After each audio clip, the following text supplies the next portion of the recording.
special guest of the land entitlement space.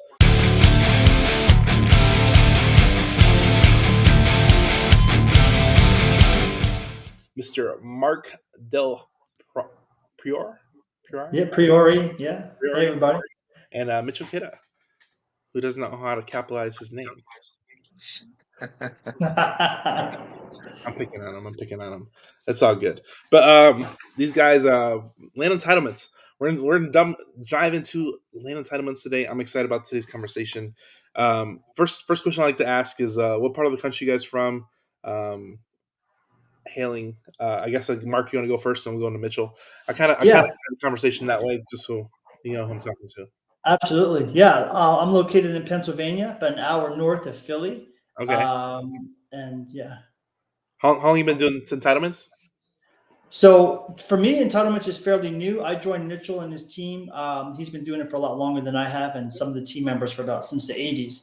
So, but I have a sales and marketing background, so I kind of came on to kind of boost the company into the next level, and it's been going really well. So, all right. And Mitchell, are you out of Pennsylvania as well? No, I'm based out of Fort Myers, Florida, Southwest Florida, just in between Tampa and Naples, on the southwest side. That fan kind of gives it away, because I'm like, he's got to be somewhere tropical. Yeah. You don't see fans like that in the Midwest. Nope. Ain't that right, Mark? That's right. And if you've traveled around, you notice, but I think it's funny. So you're from Florida. One thing I like about the day and age we live in is I think people can work together across the country, and you really can find talent anywhere. So I think it's my first observation of like today's call so far. It's pretty cool. So let's talk about Mitch. You're kind of the main point of contact here. How long have you been doing land entitlements?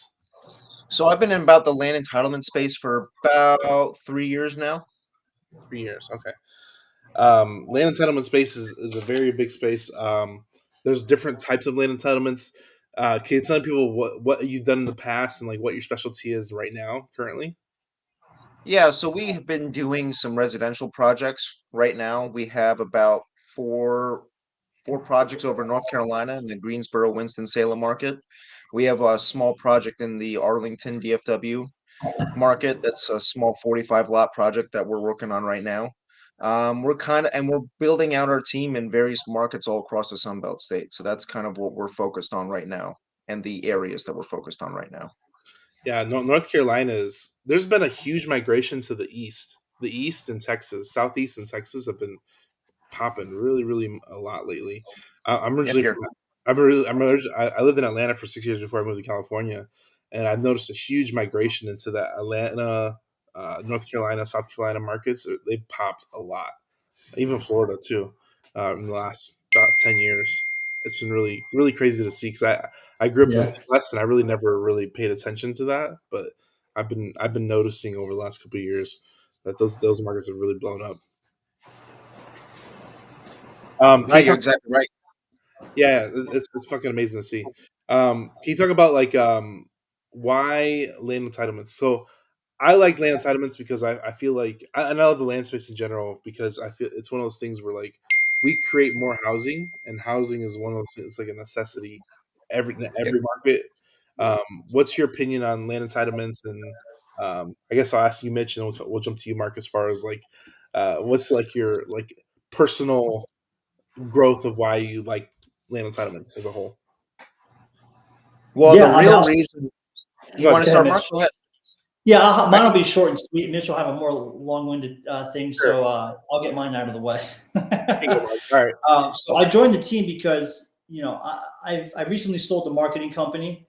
So when I came off of that sale, I'm like, okay, if I'm going to get back into business again, I want to get into something that has a huge ROI, right? And is also the foundation of something bigger, right? And I couldn't find something. So I'm like, well, I'm really good at sales. I know marketing, but I don't want to go sell something for like $500 here, $1,000 here. I'm like, if I want to do something, I want to put like $1 in, I want to get like $10 out. And talking to Mitchell, we're in a couple other groups together, networking groups. And he's like, listen, land entitlements is it.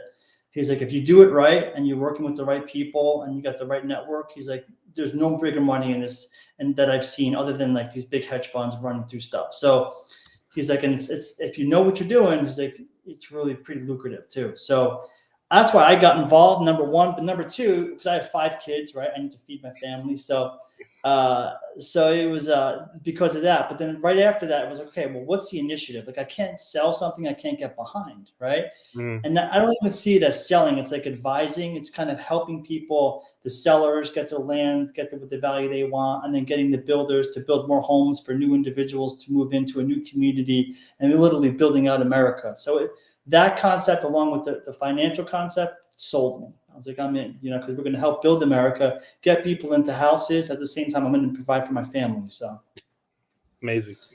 Go ahead, Mitch. yeah. Right, that's exactly it. I mean, at the end of the day, when I got started in real estate, it was with, your traditional, your gateway drug of wholesaling houses and wholesaling land, right? Buying at 50, 60 cents in the dollar, then selling at 70, 80, 90 cents in the dollar to your investors, right?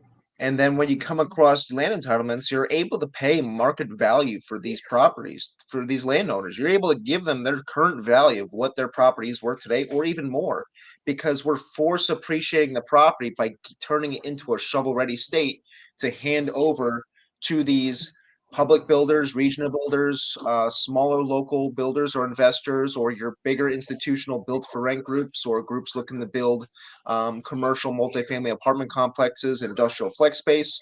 The list goes on and on. I mean, at the end of the day, land entitlements is the foundation to all real estate. Every house, every building you're in has to go through this permitting process. Every retail store, every shopping center, plaza, anything that you go into has to go through this process. And it's once you understand the foundation of real estate and how everything comes up out of the ground, it allows you to see and identify opportunities where other people don't. Whereas maybe, for example, right, you see like a rundown property that's zoned for commercial, but if you can get it rezoned or upzoned to go vertical, right? Now you've increased the value of that property without even touching it. So it's like once you understand the foundation, it's like there's no limit to scalability. Yeah, and the best part is a lot of these end buyers, like these national builders, and they don't want to do this. They No. need companies like us to do this for them, and then they say, "Okay, give us the shovel-ready property." So the best part is we don't have a ton of competition with these big corporations coming in and doing our job because they don't want to do it. Yeah. So it leaves us so much open. There's so much land in the country; it's almost impossible to take it all down. No, I think it's a great point. I always equate land as a whole as like a blank canvas, and you can really kind of paint whatever picture you want, whether it's an ice cream truck or a Yeah. high rise building. You kind of paint whatever you want on it, and it is what it is. Now it's that future thing, and then even I like alluding to this too is that even when something I saw something crazy, they were tearing down an office to put industrial. That was a land entitlement variance. They changed that non-existent office building and turned it into industrial. So That's correct. they upscaled it. So I think as times change and markets change and ebb and flows, there's always that need to either change whatever's not working into something that is working, or change that blank canvas land into something amazing. And I think there's plenty of opportunity for that, and it's just having the eye. Um, let's talk about I think Mark kind of alluded to it earlier, but let's talk about like the transitioning of the builders that actually build and develop not having the ability or not wanting the ability to invest time and effort into that process, because I think it's one of the biggest factors that of what we do as a whole is that they don't have time to waste to actually do this part of it. So we're really filling that gap. So let's talk about like filling the gap for these other investors and like the opportunities of builders buying that product. Right. So, I mean, the easiest way to say that is the velocity of capital. Okay. These groups have capital that they want to utilize today. They don't want to wait 12 to 24 months until their project gets approved. And then they have another 12 to 24 months to develop the horizontal infrastructure. Then they got another 12 to 24 months to go vertical. They want to get a product that's ready to go. They can break ground tomorrow. It's the velocity of capital. It's the speed of capital. As soon as they get that money raised, if it's an institution or a hedge fund that's raised a bunch of capital, or a regional builder that's raised a bunch of capital to go do projects, they don't want to wait. They need to move that money and get that money working now so they can make their profit and their returns that they have to hit for their yearly or quarterly projections. Yeah. Okay. Yeah. Now, are you seeing like, is there like a delay of when those builders come and buy in it, or are they ready to buy as soon as the paperwork's done? As soon as that project's approved, they're ready to close right then and there.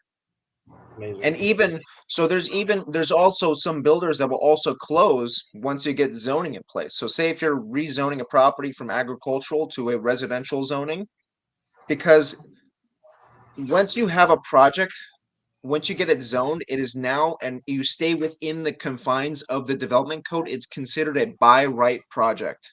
Meaning, to whatever you propose, as long as it fits within the city or county's development code, they must approve the project. They can't not approve it. It has to be approved because you're proposing something that fits within the guidelines of what they're saying that you have to bring to the table. Now, that doesn't mean the project's going to pencil, right? That's where some risk comes involved, and you got to run your due diligence and your feasibility study to make sure those numbers pencil.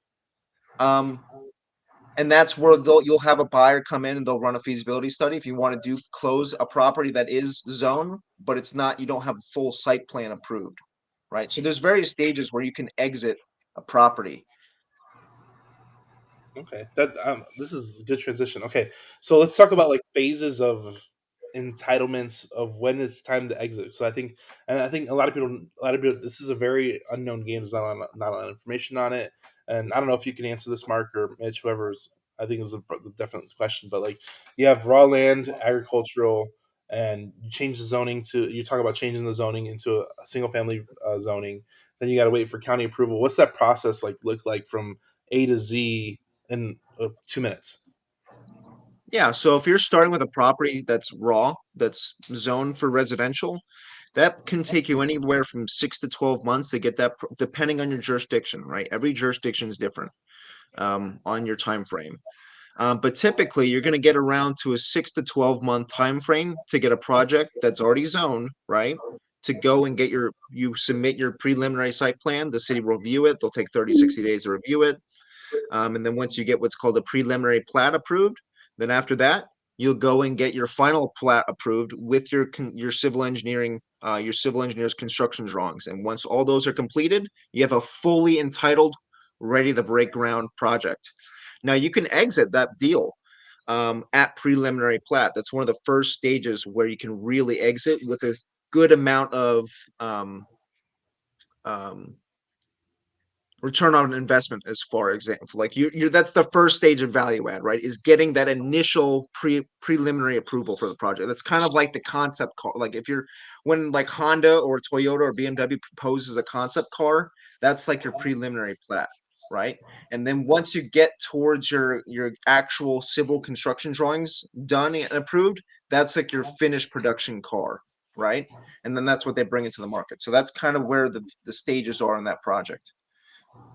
So I was talking to a developer out of Phoenix, and he's doing ground up construction development.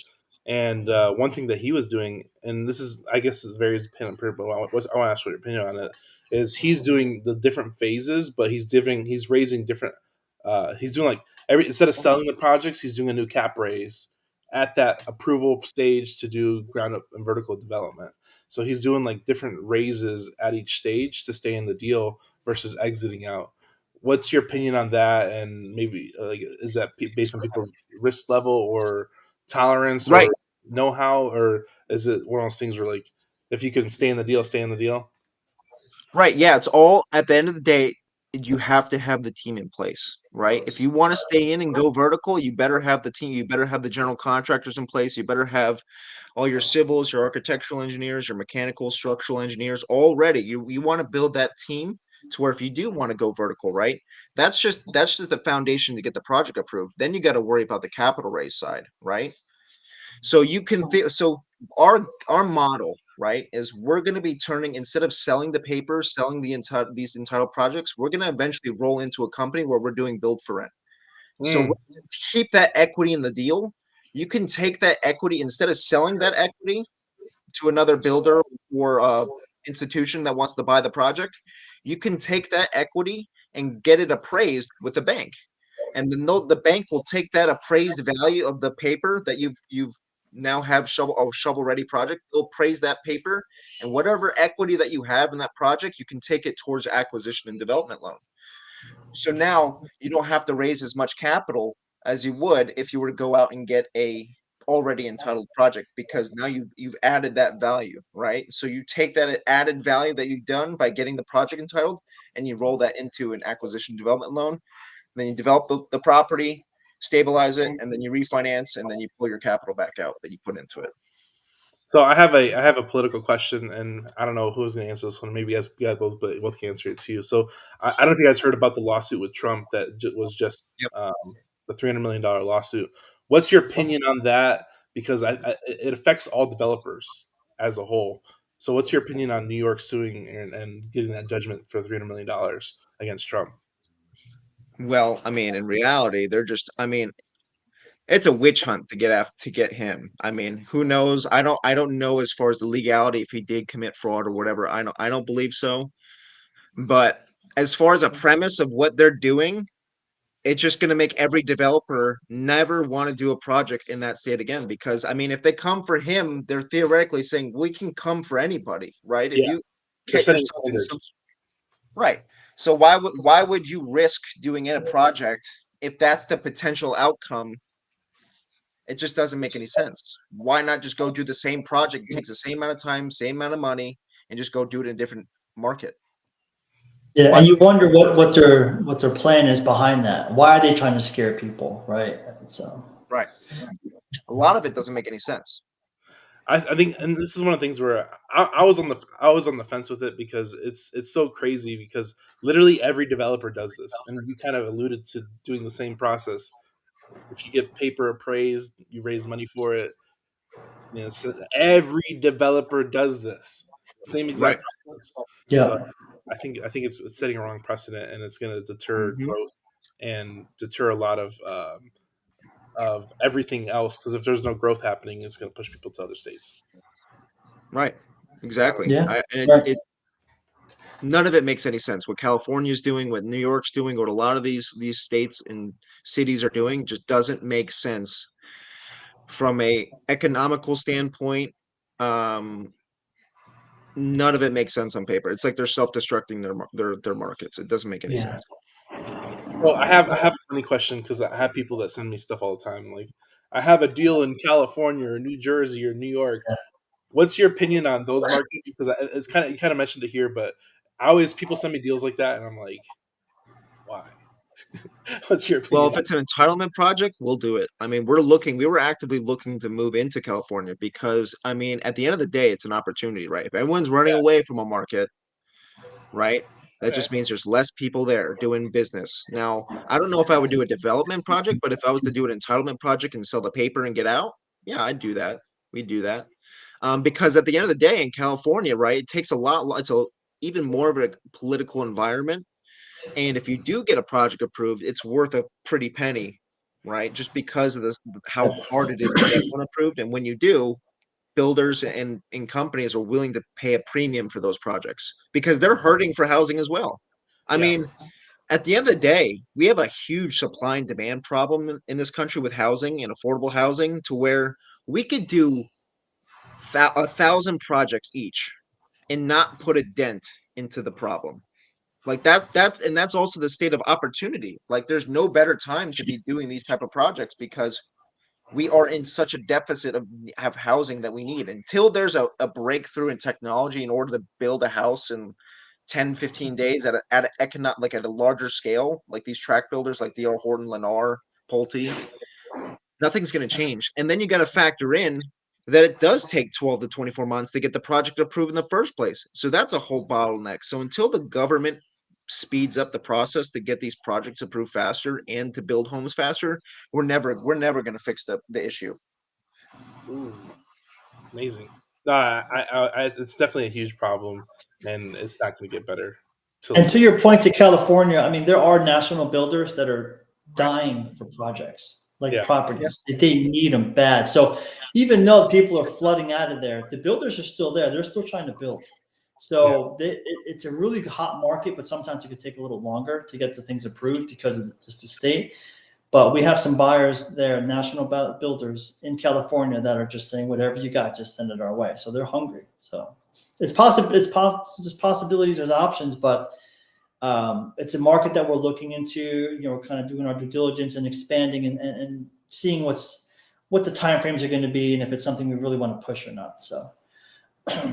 So let's talk about the marketing. How do people find these potential entitlement deals, and what is like the due diligence it takes to underwrite them? Because I know what I'm doing, but this is like a general question for everybody here to understand. Yeah, I'll do a real high level, and then Mitch can go into detail. What we've noticed is, a lot of these national builders, they want a certain amount of acreage to start, right? Yep. Usually 20 plus acres, a minimum, right? And sometimes that's a little too small for a lot of them. But we always say usually 20 plus for these national builders, they'll take that. And then after that, you're looking for utilities and the water, of course, right? You don't want anything to be landlocked. You want the topography to be good, which is like, if it's hilly or if it's flat. And then usually the target, what we've been telling a lot of our partners who we network with, we love networking, just like you guys. We hats off to you guys for doing a killer job of that. We love people bringing us opportunities and us vetting it for them and saying, this is not apropos for our entitlement buyers, but this may be. So we love kind of just doing our due diligence and telling people, this is good, this is great, or no good, this is what you need. So what we talk about is, let's say we got Dallas here, right? We got just the city of Dallas. Around it, the circle around it, right, which is like is where all the builders are. So if the main city's here, you want to be on the outskirts, right? That's where you want to be. Not only that, but every city has roads coming in, right? Main highways from every angle, right? If you look at every major city, all the major roads. So you want to not only be on the outskirts, but you want to be by the major highways coming into the city. Why is that? Because when people get off of work from the city and they want to go home, they want to take the highway, and within 15 minutes, 10 minutes off the highway, they want to be home. They don't want to drive 45 minutes to their house after they get off the highway.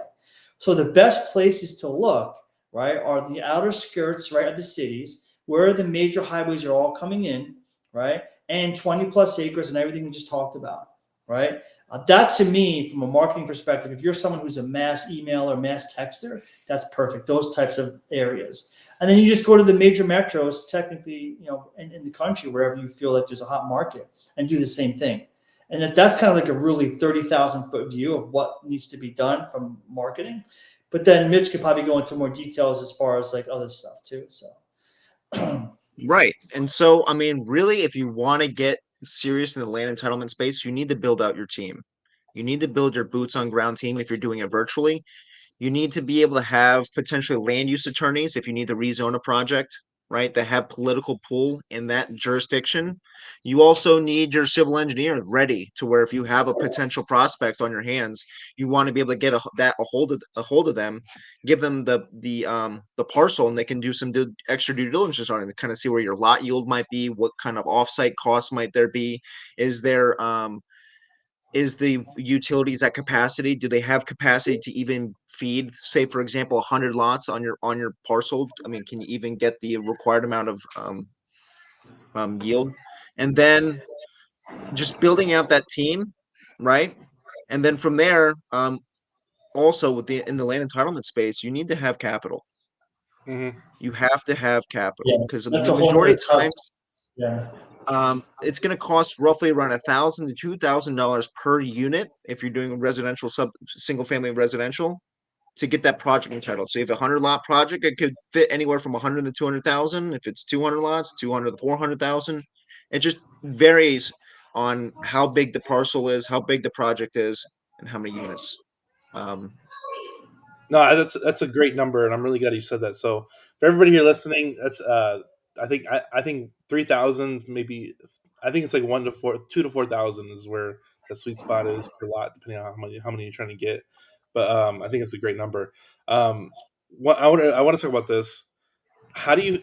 It's one of the limitations that we have and that you have doing the same thing is United States infrastructure. What's your solution and dealing with that issue? Because United States infrastructure is terrible. Well, for example, in Texas, you can do what's called a MUD, a municipal utility district. So, say for example, say your project doesn't have city utilities, your parcel doesn't have access to city utilities. You can do what's called a MUD, right? A municipal utility district. It's essentially you're building a water treatment plant that you're essentially giving your property utilities and the surrounding properties access to utilities because you're actually building the plant that will source water for those properties. So that's one, and then also a PID, a planned forget the exact Improvement district. breakdown of what that is, but it's essentially the same thing, right? And it's just allowing to be more a lot of your master plan communities, your bigger 1,000, 2,000 unit communities, they all utilize MUDs or PIDs, and that's how they get across that infrastructure problem. Mm-hmm. So it's almost becoming the utility to solve that issue, and you're creating it with the deal when the deal is big enough. Right. No, it's huge, huge. Yeah, United States infrastructure is terrible, and a lot of people always have that questioning of how do you do that. But nah, you definitely brought to light that one. I wasn't sure if you're going to bring it up or not because that's high level stuff right there. No, good question. Good answer. Not a good question. Ugh. Um, so you mentioned capital. Let's dive a little bit into capital allocation. You mentioned that you need a lot of capital to do this. Where I think where can people get started? What they want to get into entitlements. I think you can probably answer that one. Right. So the first way that you can get into entitlements is we're just identifying these parcels that do have development potential and then assigning them over to um, your national builders or whatever other builder that's looking to do a project in a specific area and it fits their criteria. You can make an assignment fee. It's not going to be as big as actually getting the project entitled, Yeah. going all the way through and then exiting, but you're still going to make a pretty penny, right? Because it's still you're bringing a lot of value to them by sourcing an off-market parcel that does have development potential that they'll take down. Um, the other way is reaching out to your network of people, private money lenders, people that are looking to invest their capital. And kind of what we've been doing to get creative is we take a lot of the initial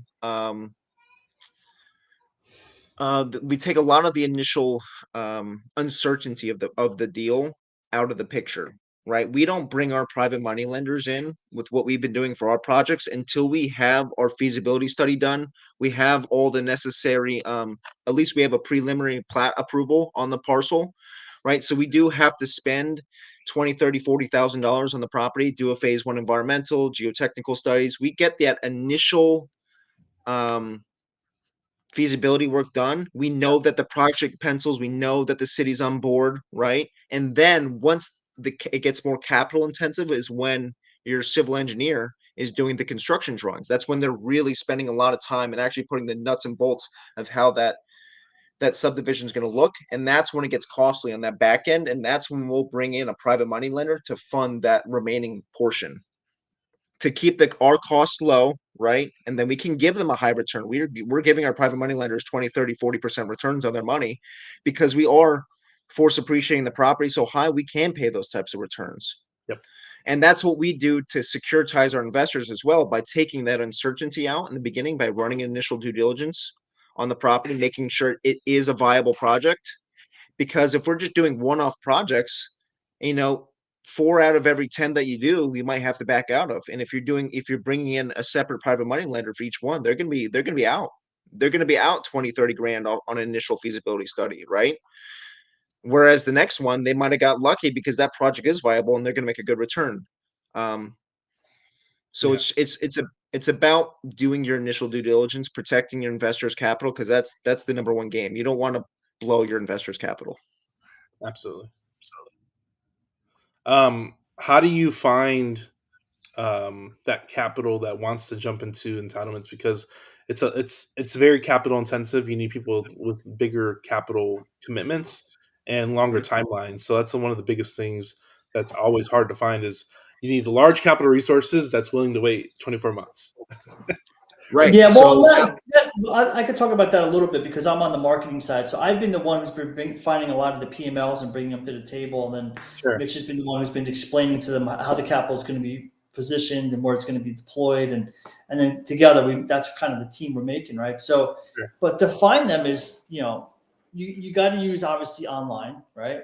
You have to be active on the social media platforms, whether it's LinkedIn or Facebook. And you have to know where to go to find them, right? It's not too hard, but that's kind of my background, and which is why Mitch and I partnered. So essentially, going to the right places online, finding them, having the conversations of not overpromising, right? Letting them know that sometimes we may put up collateral, right? Sometimes we won't. It just depends on what the comfort level is of the investor. And at the end of the day, they're not getting returns like this anywhere else, and that's what's attracting them.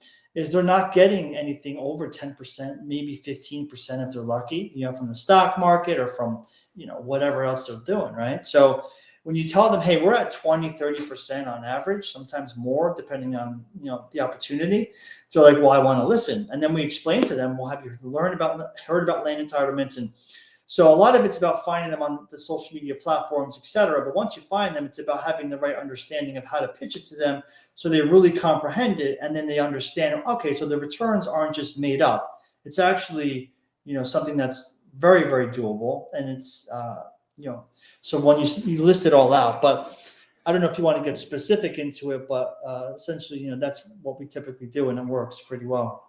right. It's joining various communities in the real estate world, going to local meetups, anywhere where you can go and talk to people about projects you're doing or they're doing. And just it's all about networking, connecting with people, building relationship with people. And then once you build relationship with people and you do have a viable track record, or even if you don't have a track record, right? You're brand new, go find the who. It's not who, it's not how, it's who, right? You need to find that person that you can partner with that has that track record, that you can, that way when you do have a private money lender that's ready to invest capital to bring to the table, you have that person that has the track record, and so they know that you're a real player. You have a real team. And we that's have a doing couple of them projects. coming back. Once you find them, they're yours Right. for life. You do the right by them.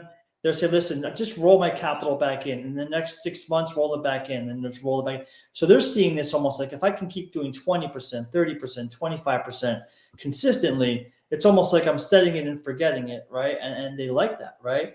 And that brings us into a little bit what we're doing with our business too, where we have a Priori engine, which we can start talking about. We mentioned it to you once before with Anthony about our Skia engine, which is basically running a secured compound interest account. So some of our partners and investors are coming in on this, what's called a secured compound interest account, where they put their capital in and then it compounds, right? But at the same time, it's compounding. We could loan against it at 4%, 60% of it, but it's still compounding as if 100% of their investment is in that account.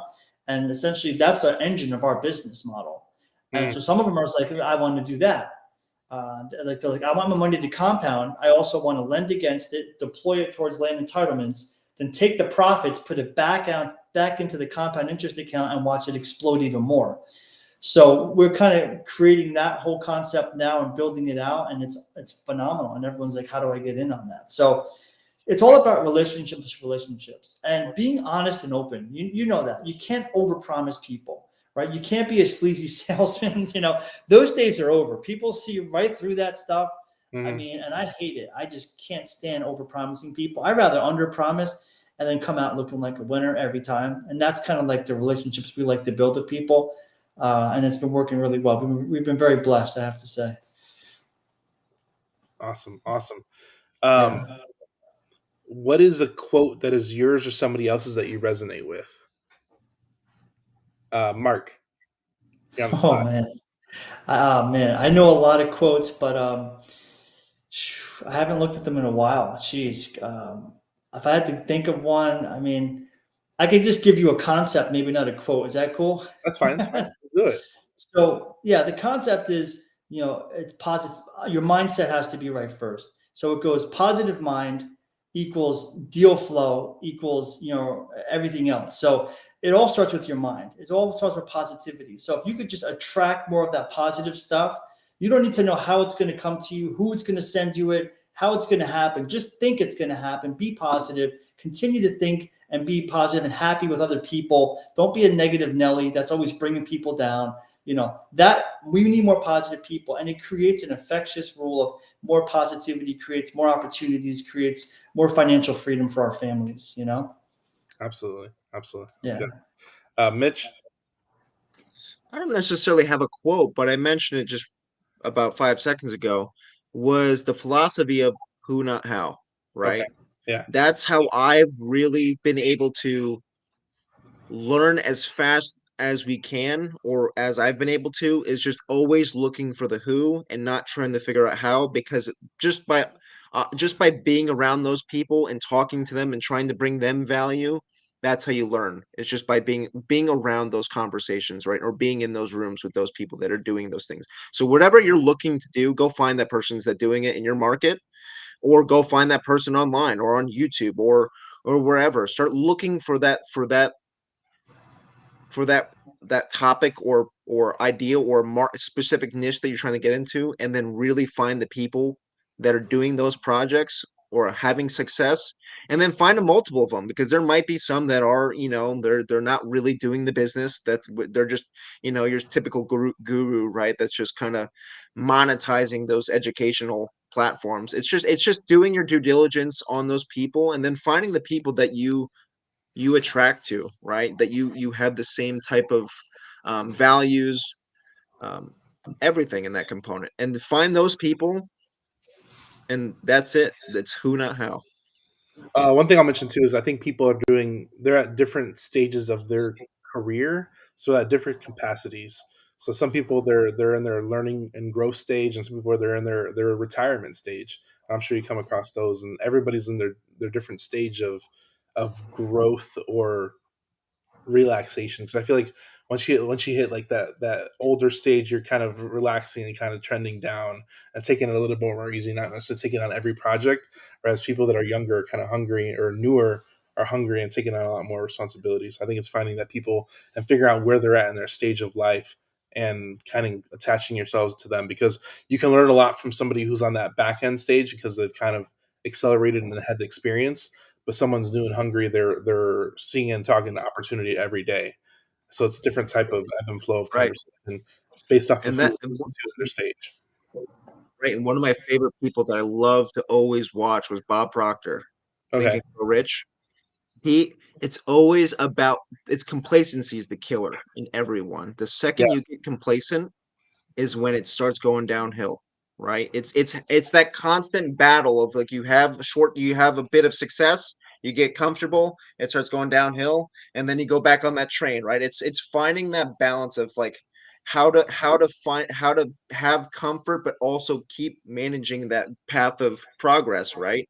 And Mm-hmm. that realizing that there really is you never stop that, right? You're always, like, if you listen to Bob Proctor's his latest or his last couple of videos before he passed away, he was still, like, extremely excited about growing, and, like, till his very last day, he was ready to take on a mountain, right? It's Yeah. always having um that foundation of you're always trying to get better. And now it might not be monetarily, right? It might be with your family, with relationships, it might be your physical health. I mean, whatever it is, you want to always be trying to somewhat strive for something, right?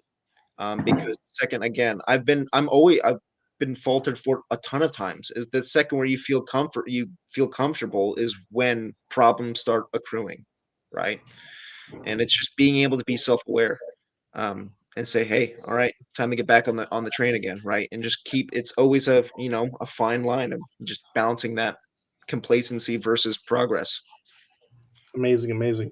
Um, Mark, where can people find you online, and where can people send you information since you got the nice domain there? I mean, you Yeah, can, I threw the domain in there. I figured it'd be real easy. You can watch it and look at it and go online while we're talking. But if you Google me, you'll see a lot of stuff about me. I've done a lot of podcasts in the past for marketing, mainly specifically, but about lead generation. So I got some really good content on that.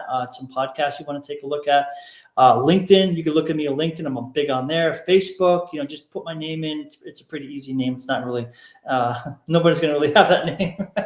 So, Yeah. And then they can send you a deal at landentitlement.net, right? Yep, landentitlement.net is the actual domain. And then on there, you can always reach out to us on the Contact Us form.